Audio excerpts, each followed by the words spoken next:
They did not announce themselves. They did not greet the elders. One morning, they simply walked into the village. Dressed from head to toe in strange cloth, their faces hidden, their steps slow, deliberate. Long before their name was ever spoken, fear already knew them. They did not arrive with drums. They did not announce themselves to the elders. They simply walked into the village, wrapped in heavy cloth, their faces hidden, their presence heavier than silence. From that day, the ground itself felt different. Before we continue, where are you watching from? Remember to subscribe and also subscribe to this channel, because I don't want you to miss any of this episode. This is my best series so far. Let me continue. No one knew where they came from. Not the hunters. Not the elders. Not even the shrine priest. They appeared one dry season morning when the harmattan winds carried dust across the land. Their robes were long, stitched with symbols no one in the village recognized. Around them hung the scent of incense and something else, something bitter that clung to the air long after they passed. The villagers stepped aside without being told. It was instinct. Children who had been laughing moments before fell silent. Dogs that usually barked at strangers tucked their tails and retreated into the shadows. Even the oldest men, those who had seen wars and famines and floods, lowered their eyes when the strangers walked by. The village had seen powerful people before. Chiefs, warriors, traders who came with wealth and influence. But never people who carried power like a warning. These strangers did not speak much. They did not need to. Their silence was its own language. Within days, they had claimed the largest compound at the edge of the village, a place that had been abandoned since the last plague. No one questioned it. No one dared. There was a young man in the village. His name was Zubri, son of Kaita the blacksmith. Zubri was known for his steady hands and quiet strength. He had a younger sister, Sadia. She was 16, known for her laughter that rang through the market like bells, for the way she helped the older women carry water, for her kindness. Until one evening, when everything changed. Sadia returned home before the moon rose. Her wrapper was torn at the shoulder. Her ankles were covered in dust. But it was her eyes that told the story. They were empty. Hollow. As if something inside her had been taken and would never return. She did not speak. She did not cry. She simply sat by the fire and stared into the flames. By dawn, the whispers had spread. The firstborn son of the strangers had violated what the village held sacred. The details were spoken in low voices, behind closed doors, but everyone knew. When Zubiri heard, his hand stopped mid-swing at the forge. The hammer fell. He asked his sister what happened. She turned her face away. He asked his mother. She wept and said nothing. He asked the neighbors. They looked at the ground. Finally, he went to the elders. They were gathered under the baobab tree, as they always were. But this time, their faces were tight with shame. One elder, a man named Chima, spoke carefully. He said the strangers were not like other men. He said their power was old. He said there was nothing to be done. Zubri's chest tightened. He asked again. The elders said the same thing, only quieter. When Zubri demanded they bring the case before the council, before the ancestors, one elder finally spoke the truth that had been buried. He said the strangers had made it clear, she belongs to the village, and the village belongs to us. Before we dive deeper, let us know in the comments where you're watching from. We'd love to hear from you. And if you're new here, click on the subscribe button so you never miss any of our upcoming videos. Zubri was not reckless. But he was angry. The kind of anger that sits in your stomach and burns slow. That night, his mother gave him a small charm, a knotted cord their grandmother had blessed. She tied it around his wrist and begged him not to go. He kissed her forehead and left before dawn. He walked toward the compound. No one entered. Women saw him from their doorways and cried. Elders called his name, but he did not turn back. Even the drums, which usually sounded at sunrise, refused to play that morning.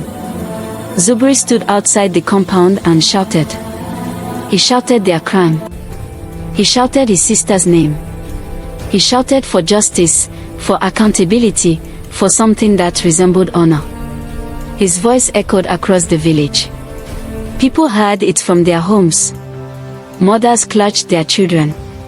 Fathers clenched their fists and did nothing. And then, the echo stopped. The strangers did not come out. They did not respond. They did not need to. Before the sun rose again, Zubri's body was found at the edge of the forest. He was lying on his back, eyes open, staring at the sky. There were no wounds. No blood. No signs of struggle. Just his body, untouched and unmarked, as if death had simply whispered his name and he had obeyed. The charm his mother gave him was still tied to his wrist. It had not protected him. Or perhaps it had tried, and failed. That morning, fear became law. Parents warned their children not to speak loudly near the compound. Elders stopped holding council under the baobab tree. No one mentioned Zubri's name again, not even his mother, who aged 10 years in a single week. Sadia stopped leaving the house. She became a shadow of herself, and the village pretended not to notice. The strangers continued their routines. They bought goods from the market. They walked through the village as if nothing had happened. And the villagers let them. Because now they understood. The strangers do not answer to anyone. Not to elders. Not to ancestors. Not to justice. The village had learned its first truth, and it would not be the last. Some weeks later, a man returned from distant lands. His name was Kofila. Kofila had left the village years ago to trade across rivers and forests, to learn new languages, to see what lay beyond the hills. He returned with new confidence, new clothes, and old disbelief. When he heard the stories, when people told him what had happened to Zubri, to Sadia, to the village itself, he laughed. Not cruelly, but with the certainty of someone who had seen the world and no longer feared shadows. He said fear had made cowards of them all. He said power must show itself to be real, and if these strangers were truly powerful, they would not hide behind silence and threats. Kofila believed in what he could see, what he could touch, what he could reason with. He did not believe in curses. He did not believe in invisible forces. He believed in men. And men, he said, could be challenged. One evening, the strangers sent word to Kofila. A simple command. Come to the compound. Bow. Acknowledge their place. Kofila refused. He mocked them in the market square. He spoke their shame aloud, the same shame the elders had swallowed.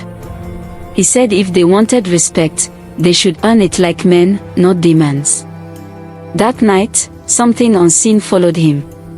People saw him walking home. He was laughing, talking to himself, unafraid. But by morning, everything had changed. Kofila could no longer recognize his own name. When his sister called to him, he stared at her as if she were a stranger. When his mother held his face, he flinched and pulled away. His body remained. His hands still moved. His heart still beat. But his spirit was lost. He wandered the village for days, speaking in broken sentences, reaching for things that were not there. The healers tried. The priest tried. Nothing worked. Kofila had become a warning. A living reminder of what happens when you stand against them. 2 men stood against them. 2 men were erased. Still, no one knew their name. The elders began to ask a dangerous question, one they only whispered when they were sure no one else was listening. What kind of family arrives without a name and rules without a crown? What kind of power does not need to be seen to be felt? And more importantly, What were they protecting? Because people who hide that well are always hiding something. The village had accepted fear. But fear, once accepted, demands more. And the strangers were only beginning. Who will reveal the family name? Who will tell them their story, and who will be brave or foolish enough to speak it? Because a man is coming. A man who will reveal their name. And when he does, he will not live to tell the rest of the story. See you in episode 3.